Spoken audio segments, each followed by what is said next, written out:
It was just after noon when my phone vibrated on the kitchen counter.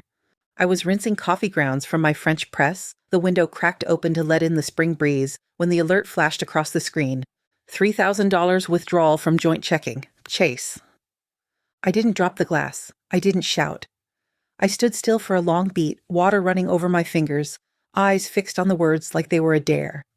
I dried my hands, picked up the phone, reread the notification. Then I tapped the screen off, turned back to the sink, and finished what I was doing. I've never been one for panic. My mother says I've always had a quiet fire, slow to light, but once it burns, it doesn't go out. I believe in order, in calm, in making sure my buttons stay closed and my hair stays pinned no matter what storm is coming. My name is Jasmine Rowe, 34. Former event manager turned independent consultant. I like things neat, punctual, and with just a touch of gold. I live alone now, in a one-bedroom with crown molding and quiet neighbors. I don't leave dishes in the sink overnight. I always keep receipts, and I never, ever let anything go unchecked. Especially not a disappearing $3,000. I knew who did it before I even opened the app. There was only one other person who had access, one other person who'd been charming enough to convince me a joint account was easier for bills, even when I'd had my doubts. One other person who could look me in the eye, tell me he loved me and still lie without blinking. Marcus Shaw. We'd broken up 3 weeks ago, not with yelling or broken plates, nothing dramatic, just a long, bitter thaw. A relationship that had worn itself down to the bone. We agreed to part ways like adults, and part of that agreement was to leave the joint account untouched until all the last-minute shared expenses, utilities, rent, the damn Hulu subscription, were squared and closed. He even said, "We'll just be fair about it. No games, right?" Right. I opened the banking app. There it was. The transfer. His name listed under the recipient details. No memo, no explanation. Just $3,000 gone. 4 digits vanished with the press of a button. I didn't text him, didn't call, didn't even screenshot it. Not yet. Instead, I stared out the window and watched a crow hop across the fire escape, clutching something shiny in its beak. A wrapper, maybe? Or foil. It looked pleased with itself, like it had just pulled off something clever. I watched it disappear into the sky and my lips curled just slightly because I had alerts turned on. And that crow? He just triggered the trap.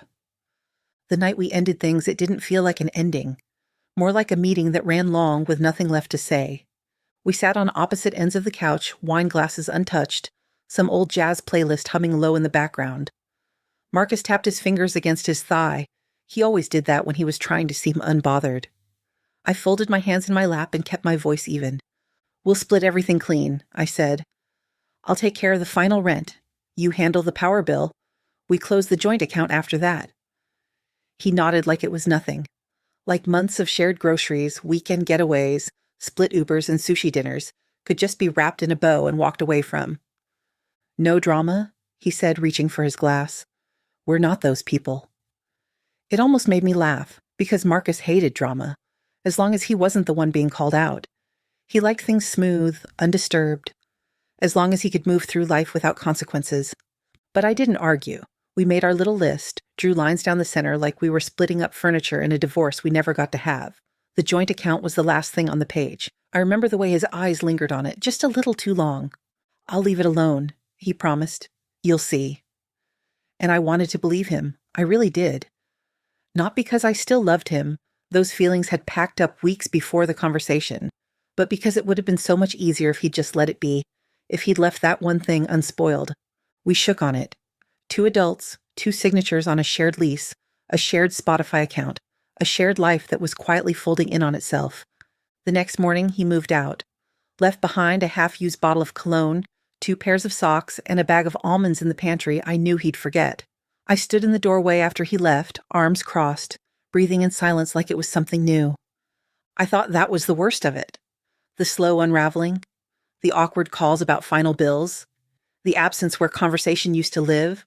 But a man like Marcus doesn't know how to leave things alone, especially when money's on the table, especially when he thinks you're not looking. The first alert didn't trigger rage. It triggered memory. His smile when he was lying, the way he'd charm his way out of every overdue tab, every bounced check, every half-truth. I saw the notification and I saw him, and something in me clicked into place. Not panic, not heartbreak. Something colder. He wanted quiet terms. But quiet doesn't mean weak. It means waiting. And I've always been good at that. 2 days later, it happened again.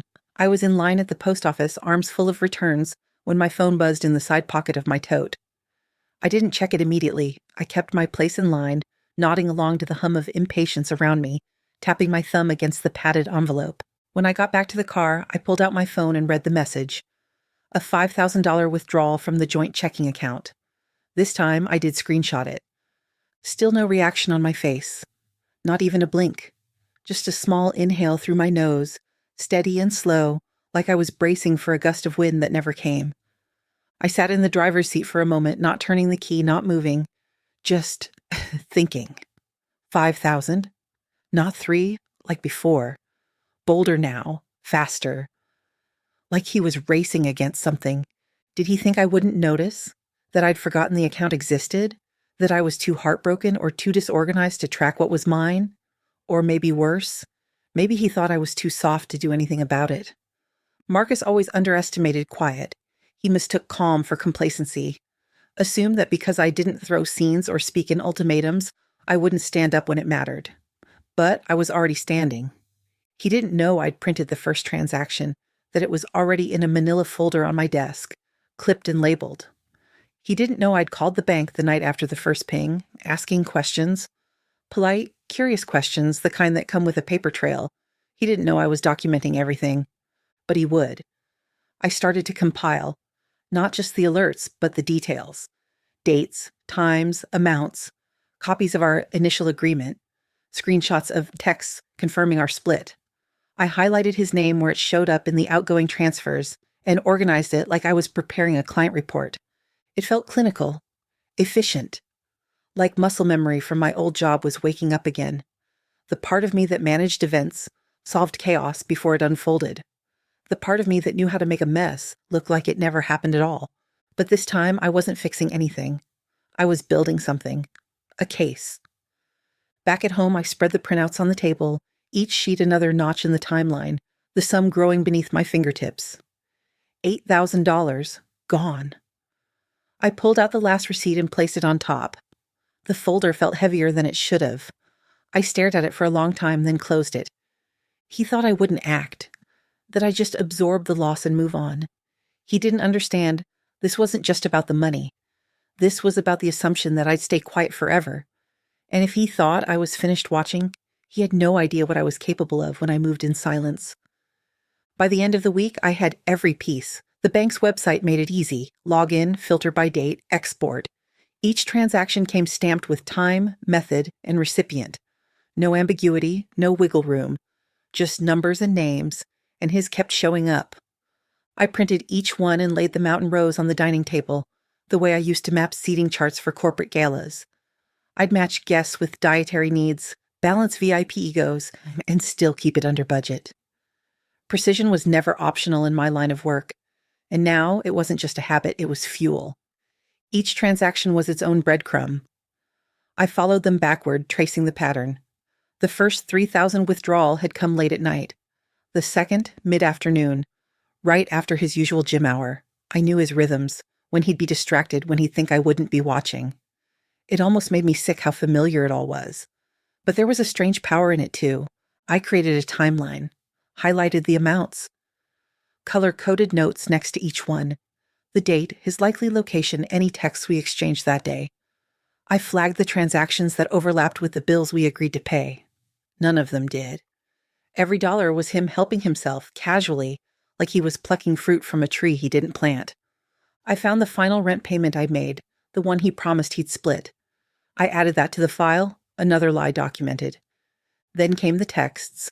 I scrolled back through our last few weeks of messages, screenshots stacked in order, each one reinforcing the same truth. Marcus had no intention of leaving things clean. He'd played along just long enough to let me relax, then moved in silence, thinking I wouldn't notice until it was too late. But I had noticed, and every step he took, I was right behind him. I called the bank again. This time, not just to ask questions, but to start the process. I told them there was unauthorized activity on a joint account, gave them the exact dates, amounts, and my name on the account. They walked me through the initial fraud report and scheduled a follow-up with their internal team. I stayed calm, answered every question. Not once did my voice crack. After I hung up, I added the case number to the file, slipped in a summary of the timeline and a printed copy of the online report confirmation. The folder was almost full now. Tidy, documented, unmistakable. There was a kind of serenity in it, a cold, satisfying rhythm to the order I was building. Like every lie he told was another page in a book only I would finish writing. Marcus had no idea. He was still out there, probably grinning to himself, thinking he'd pulled one over, but the truth was already written down. It was sitting in a folder on my desk, and it had his name all over it. The following Monday, I got the call. It was just past 10 when my phone rang, an unknown number from the bank's fraud department.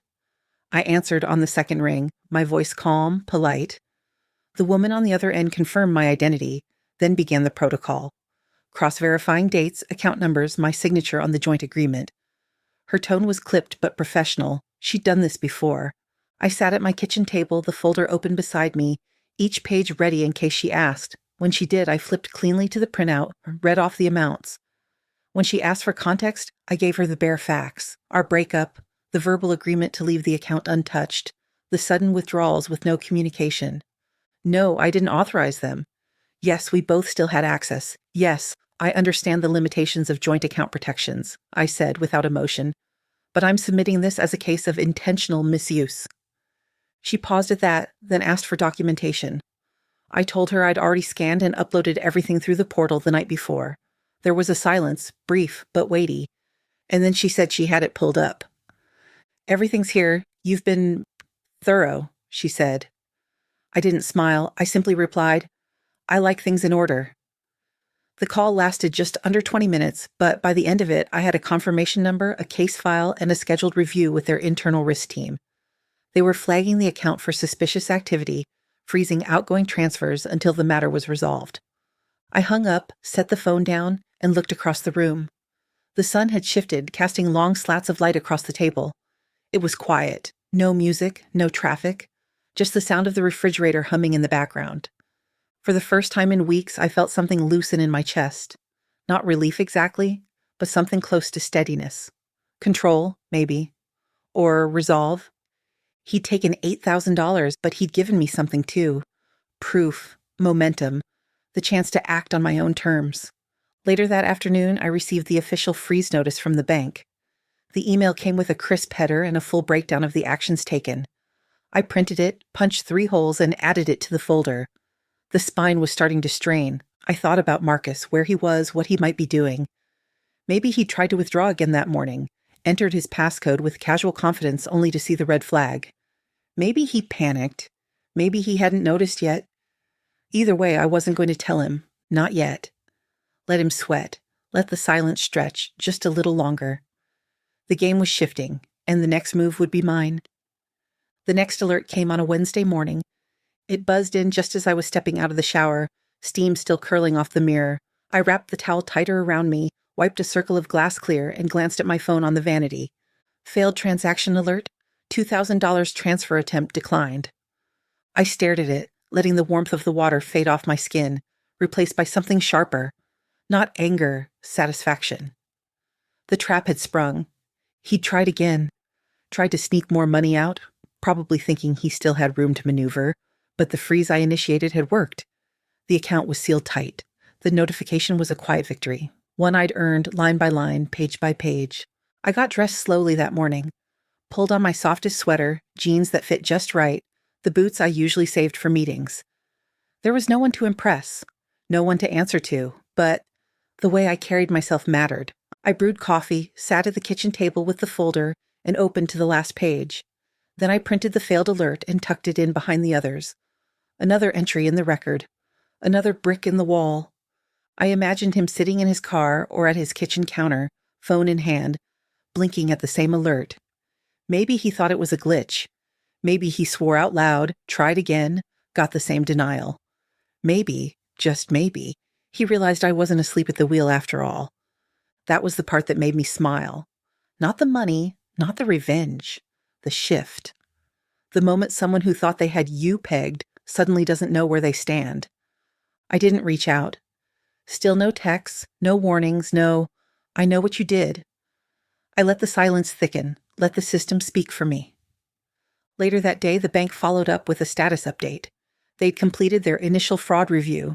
The case was officially under investigation. They'd be reaching out to Marcus for his version of events. I didn't need to wonder what he'd say. He'd twist it, soften it, say it was a misunderstanding, maybe that I told him he could take it, that it was just for a short time. But he wouldn't have receipts. He wouldn't have timestamps. He wouldn't have the kind of structure that builds credibility. He never did. The folder went back into the drawer. Not hidden, just placed deliberately where I could reach it when the next piece came. It had become something more than evidence. It was a reminder. That control wasn't about volume or confrontation. It was about posture, precision, timing. Marcus had finally felt the edge of a boundary he didn't think I'd ever draw, and that was only the beginning. By the time the weekend rolled around, I knew what I needed to do. It wasn't about confrontation. I wasn't looking for apologies or explanations. I didn't care to hear how he'd justify it. That part of me, the one that wanted answers, had gone quiet. What I wanted now was clarity, closure on my terms, and I knew Marcus well enough to understand one thing. He wouldn't come clean unless he was cornered. So I invited him to lunch. I phrased it simply. "Hey, I have something I want to talk to you about. Neutral ground?" I hit send and didn't wait long. He replied within the hour, a thumbs up and a suggested cafe. Familiar spot.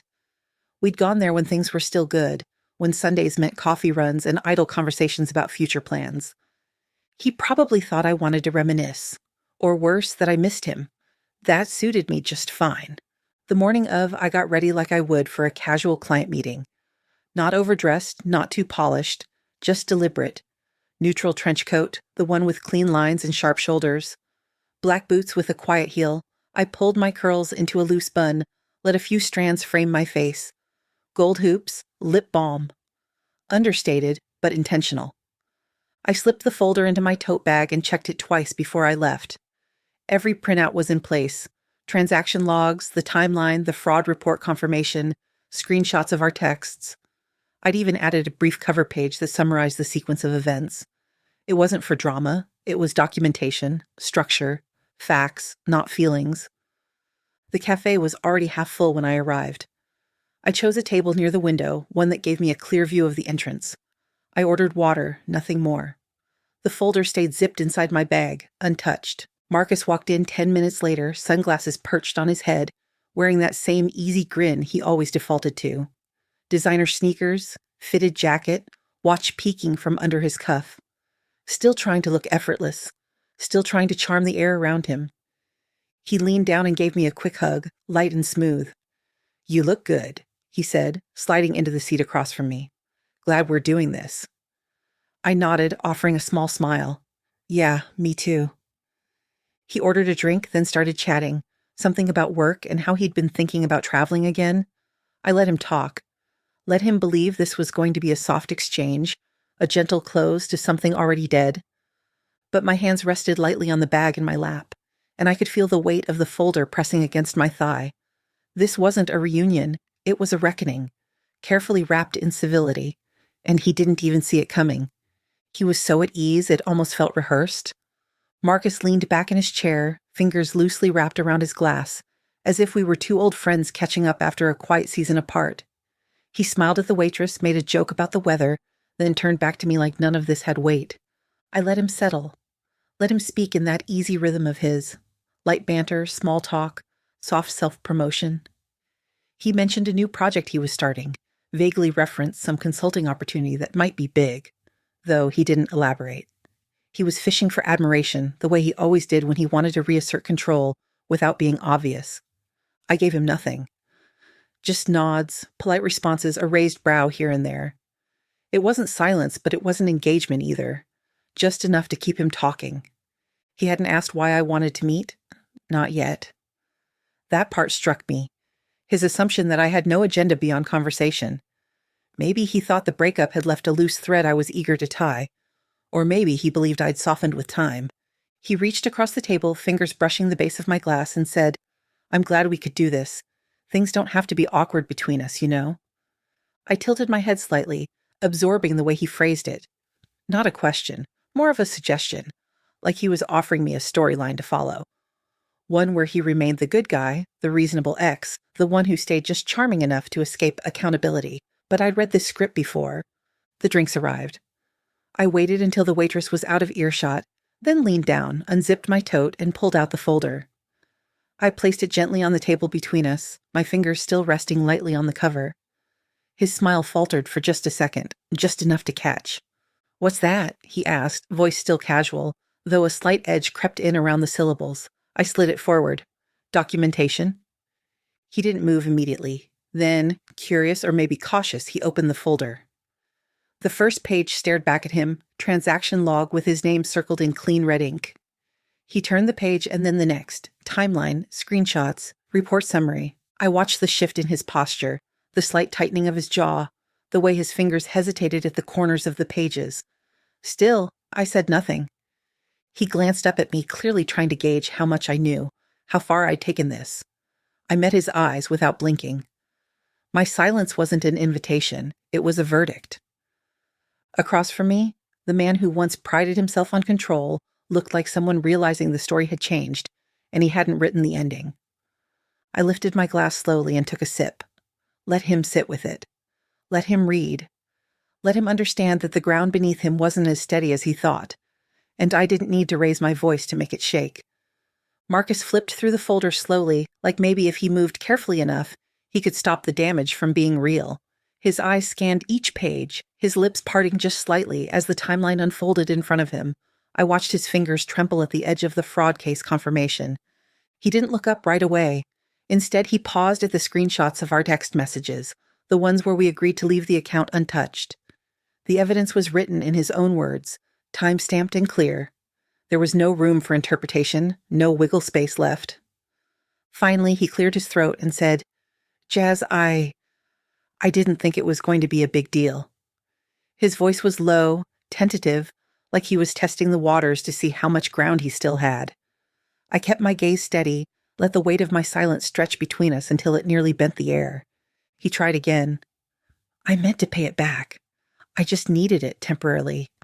Things have been tight lately. You know how it is." I nodded once, not in agreement, but in acknowledgement that I'd heard him.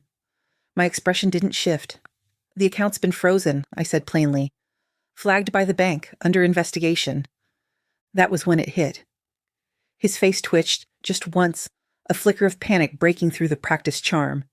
He leaned in, voice dropping. "Wait, you froze it? You reported me?" I didn't answer. I didn't have to. The folder said it all. He leaned back, running a hand over his face, fingers catching at the edge of his goatee. "Damn, I didn't think you'd go that far." I took another sip of water, then placed the glass down with careful precision. "You didn't think I'd notice?" "That's not the same thing."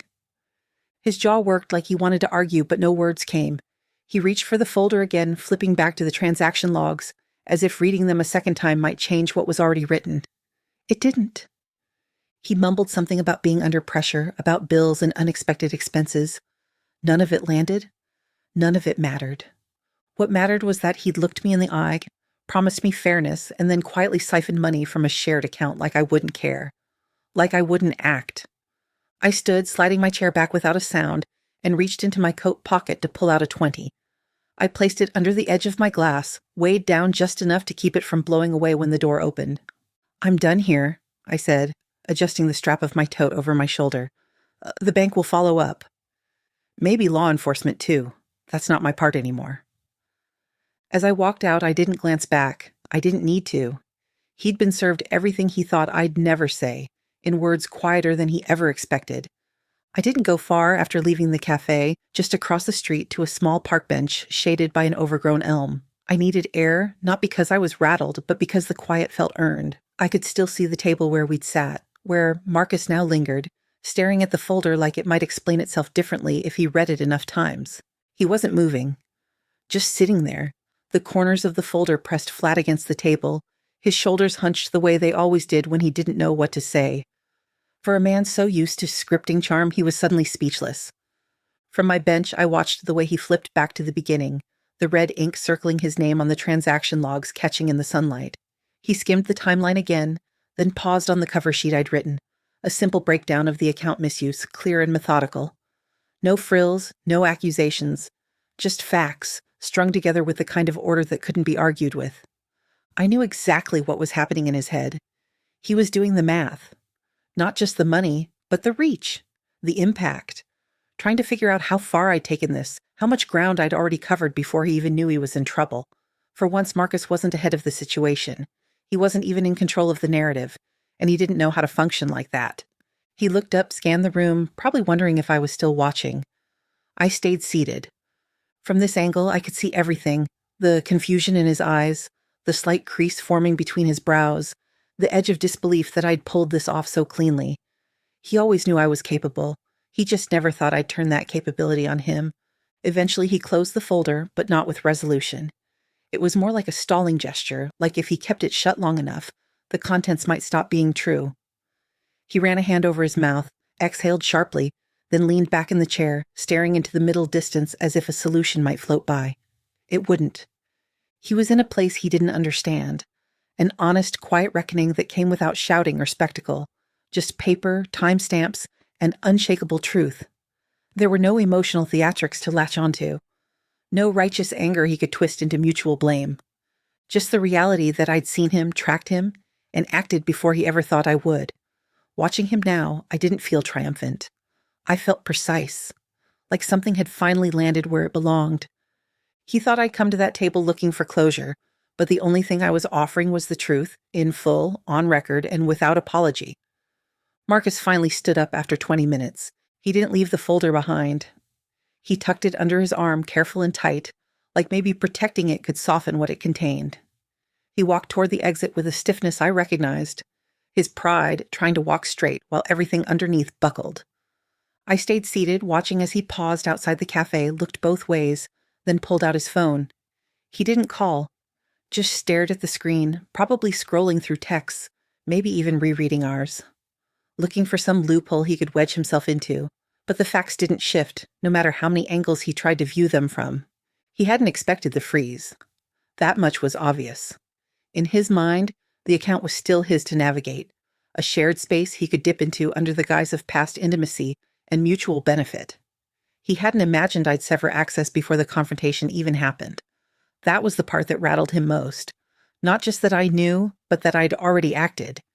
He used to call me methodical, like it was a compliment and a warning. "You think in steps?" he once said, arms around me in bed, admiration laced with caution. "I always feel like you're 5 moves ahead." Back then, it made him feel safe. Now, it made him feel cornered. I let my thoughts drift as I watched him disappear down the street. There was no satisfaction in his slumped shoulders, no joy in the way he kept glancing over his shoulder like the weight of the folder might drag him backward. It wasn't about seeing him broken. It was about seeing the truth finally catch up. Back home, I replayed his reaction in my head. Not his words, but the pauses between them. The way he tried to speak around guilt, reshaping his theft into necessity. He needed the money. Things were tight. He meant to pay it back. But none of those words landed because they came from the same place all his past excuses had come from. A belief that consequences were negotiable. That if he talked long enough, spun just right, he could turn wrong into misunderstanding. I wasn't angry anymore. I wasn't even hurt. I was done. I opened the drawer where the folder usually sat, but I didn't put it away this time. I placed it on the counter instead, next to a fresh stack of mail and a set of clean keys. Let it sit in the open, a quiet symbol of everything I'd reclaimed. Marcus thought I needed him to admit what he'd done, but I didn't. I needed him to feel the weight of my certainty, the kind that comes without a raised voice, without a threat, without a scene, just the knowledge that the door had closed, and I was the one who closed it. By the next morning, the messages had started. At first, it was just one, short, unsure. "Can we talk?" I didn't respond. I read it, let the little read indicator sit under his name, like a silent answer, then put my phone face down and made breakfast. Later came the follow-ups. "I think we should clear the air." Then, "I didn't mean for it to go like this." And eventually, "You really froze the account?" That one made me pause, if only because of how revealing it was. Not what he said, but how he asked it, like he still couldn't believe I'd gone through with it. That was always his pattern. Push until met with resistance, then retreat with confusion, as if consequences were unexpected outcomes rather than natural conclusions. I didn't reply to any of them, not because I was trying to punish him, but because there was nothing left to say. Everything that mattered had already been filed, logged, and submitted. My part was finished. The next steps weren't mine to handle. They belonged to the system now. Still, the texts kept coming, layered with shifting tones, first regret, then defensiveness, then soft appeals to old familiarity. He brought up memories, the good ones, like those moments could soften the edges of what he'd done, as if our shared history could blur the present facts. But I wasn't that woman anymore. I remembered those memories too, sure, but I remembered the truth even more clearly. The look in his eyes when he lied about little things, the way he'd change subjects when money came up, how he'd brush off overdrafts like they were flukes. The pattern had always been there. I just hadn't followed the thread all the way through until now. It was strange, feeling this steady. Not triumphant, not vindictive. Just grounded. I went for a walk around the block in the late afternoon. The breeze was light, spring just beginning to settle into the city. A few kids rode bikes down the sidewalk, laughing in bursts. The world was moving on, as it always did, whether someone texted 1,000 apologies or none at all. Back home, I lit a candle in the living room, not for ambiance, but for clarity. I sat with the scent of sandalwood curling into the quiet, phone still buzzing softly in the background. Let him send what he needed to send. Let him try to rewind time with words. But the withdrawals weren't reversible. The trust wasn't restorable. And the silence I'd chosen wasn't a weapon, it was protection. Marcus had taken money, yes. But what he'd really tried to take was certainty, stability, the assumption that I wouldn't notice or worse, wouldn't act. And that's where he miscalculated, because I'd never been the one to cause a scene. I'd always been the one who waited, observed, and remembered, and now I was the one who walked away. By Friday, the tone of Marcus's messages had shifted entirely. The charm was gone. The feigned confusion had melted into frustration. His texts were longer now, peppered with demands and accusations. "I can't believe you'd go behind my back like this," he wrote. Then, "We could have worked it out. You didn't have to involve the bank. And finally, you're making this worse than it had to be." I read them all in silence, letting each word land without weight. The irony was thick. He'd taken $8,000 without a word, but my decision to act was the betrayal in his eyes. That was Marcus, always more offended by consequences than by the choices that caused them. He called once, maybe twice. I let both go to voicemail. When I finally listened, his voice was tight, pacing through sentences like he wasn't sure which emotion to commit to. He alternated between angry and pleading. "You know I wouldn't really screw you over," he said. And then, with less certainty, "You know me." But that was the problem. I did know him. I knew the way he turned guilt into confusion, how he wrapped lies in warmth, how he leaned on past intimacy as a shield against accountability. And most of all, I knew how much he hated being held responsible by someone who never raised her voice. He wasn't used to clean consequences. He was used to drama, noise, arguments that spun in circles until the heat of the fight distracted from the facts. But there was none of that here. Just documents, deadlines, paper trails. I imagined him sitting in his apartment, pacing with his phone in hand, wondering how it all unraveled so quietly.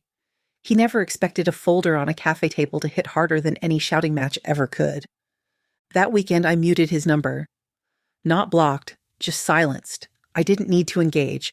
I didn't need to defend myself or re-explain anything already stated in triplicate. The message had been delivered not with rage, but with resolve. The fallout wasn't explosive. It was slow and exacting, like a tide pulling back to reveal the wreckage someone thought would stay buried. I spent the rest of that Saturday organizing the last few pages of the folder, the final rent receipt, a printed copy of the fraud investigation status update, a note from the bank acknowledging that Marcus would be contacted directly for questioning. I filed it all neatly, chronological, complete. When I closed the folder, I didn't feel the need to open it again. He could spiral all he wanted. Call, text, rewrite the story in his own mind. That was his pattern. But mine had changed. I no longer explained myself to people who underestimate my silence, because the truth had already spoken for both of us, and I had nothing more to add. The official email came the following Tuesday. It was brief and direct. An investigator from the bank's fraud department had been assigned to my case. Her name was Marissa Lang, and she would be my primary contact moving forward. The message included a direct line, a secure upload link, and a request for a few additional statements regarding the account history. I responded within the hour. There was no hesitation. Everything she needed had already been prepared: transaction records, communication logs, and a signed declaration summarizing our agreement at the time of the breakup. I uploaded each file, double-checked the order, then wrote a short note confirming that I was available for a call at her convenience. She reached out that afternoon. Marissa had the kind of voice that didn't flinch: professional, clear, and quietly efficient. She thanked me for the thoroughness of my submission, then walked through a few clarifying questions. How long had the account been open? When was the last mutually agreed upon transaction? Had there been any communication from Marcus acknowledging the withdrawals? I answered everything calmly, cursorily, flipping through the open folder as we spoke. There was no need to dramatize, no space for speculation. Just the facts, laid out like stones in a path. She told me they'd be contacting Marcus within the week. He would have an opportunity to respond, provide his version of events, and present any evidence he felt relevant. But her tone made it clear. He was on shaky ground. The precision of my record-keeping had done most of the heavy lifting. After we hung up, I leaned back in my chair and let the stillness settle. It wasn't a relief I felt. Not quite. It was more like confirmation that my instincts hadn't lied to me, that the structure I'd built out of spreadsheets, screenshots, and silence had done what it was meant to do: protect. I thought briefly about how Marcus might react to the call, whether he'd answer with confusion, denial, or that trademark indignation of his, the kind that painted himself as the victim even while standing in the center of his own mess. I imagined him reaching for explanations that no longer held weight, but I didn't linger there. That part wasn't mine to manage anymore.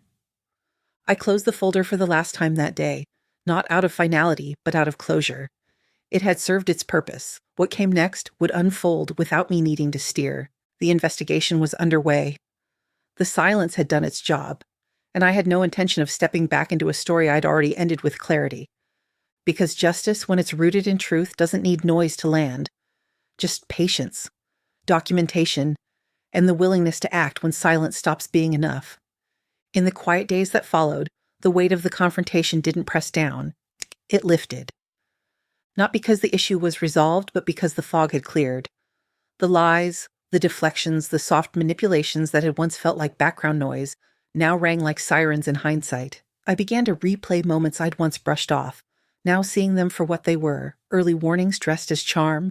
There was the time he borrowed my credit card just for gas and forgot to mention the online purchase that followed. Or the month he swore he transferred his half of the rent but couldn't produce a confirmation when I asked. I remembered how quick he was to flatter when I pushed back, how easily he spun apologies into distractions.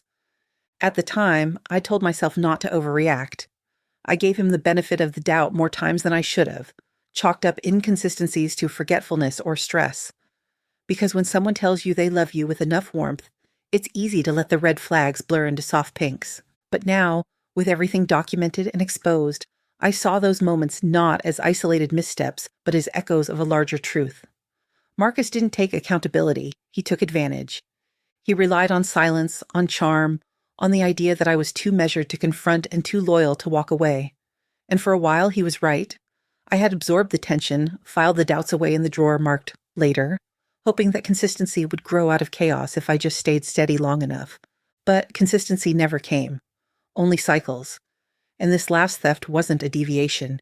It was the inevitable end of a pattern I'd ignored for too long. I spent one evening going back through old photos, not out of nostalgia, but to close a loop. Images of vacations we took, dinners we dressed up for, lazy Sunday mornings with coffee and quiet music. He smiled in most of them. So did I.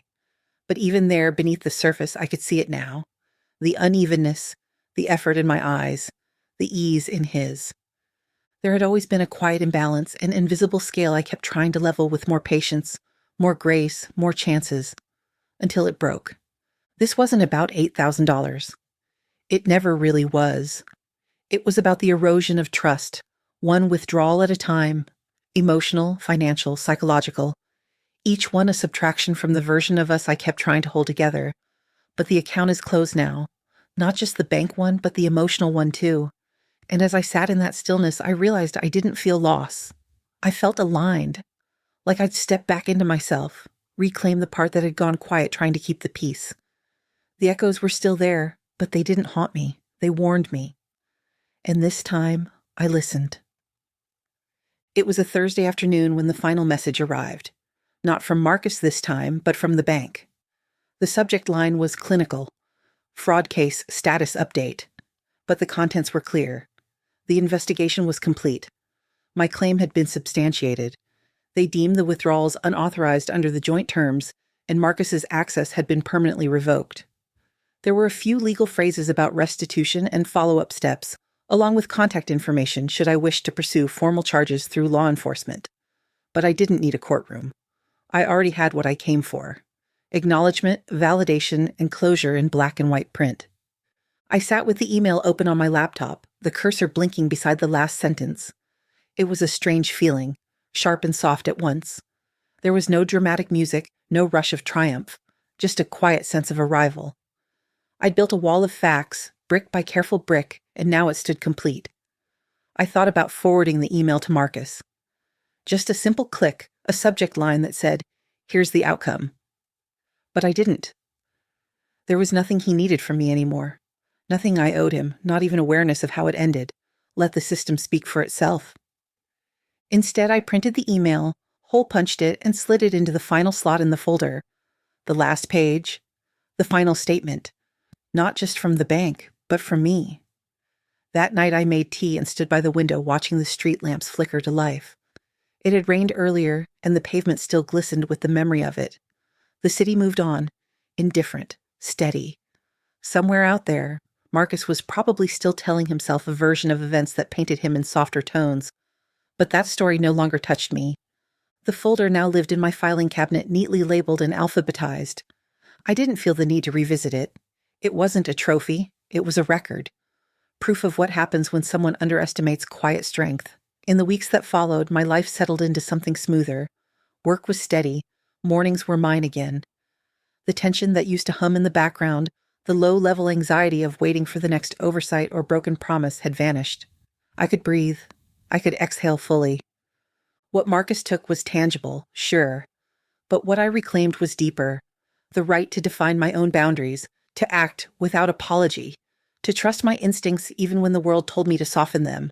And as I turned off the lights that night, a final alert buzzed softly on my phone, some routine update from the bank probably. I didn't even check it because the account was closed. The case was finished. And the chapter, finally, had been written in full. A week after the final email, I went to the bank one last time, not for a meeting, not for more paperwork, just to close the account.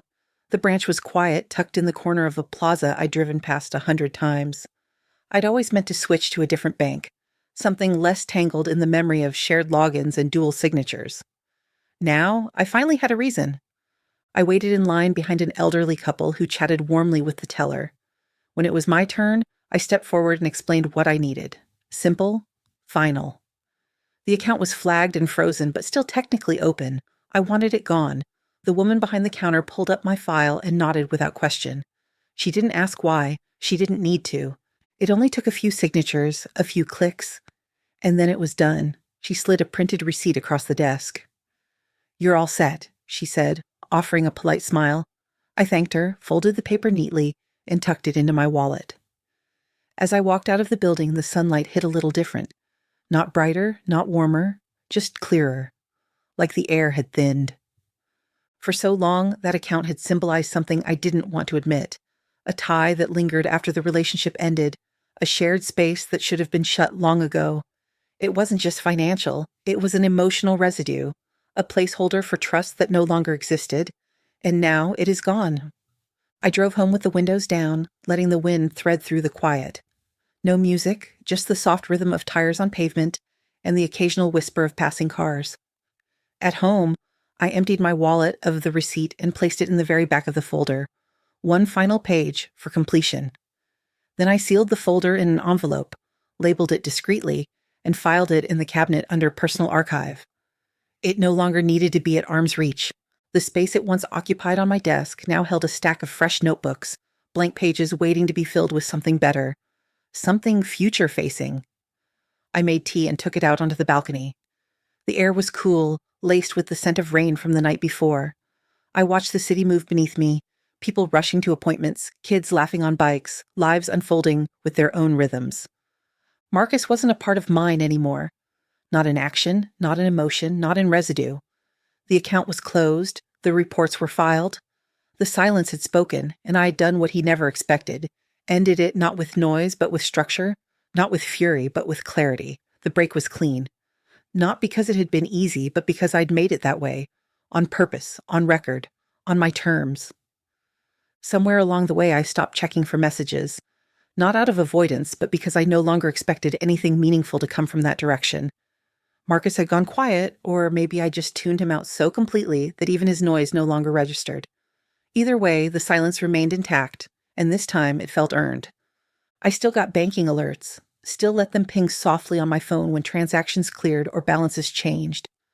But now, they were reminders of something bigger than balance sheets.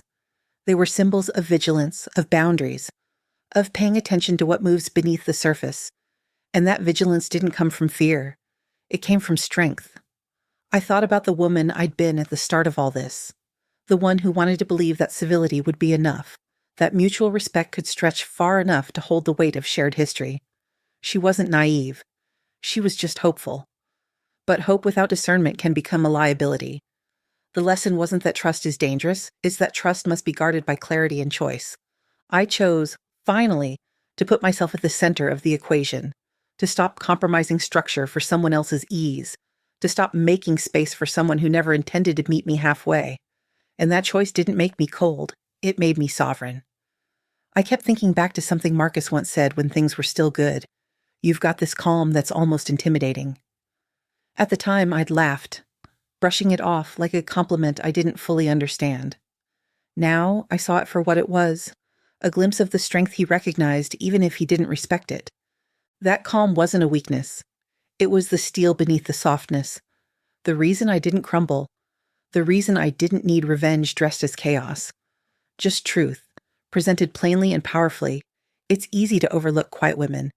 The ones who don't explode, who don't make scenes, who choose precision over performance. But that's where the real force lives. In restraint, in strategy, in knowing when to wait and when to strike with grace. I never needed to shout to be heard. I just needed to know my worth. And now, I live like a woman who remembers exactly how much it costs to forget. The alerts still come. Not out of suspicion, but out of intention.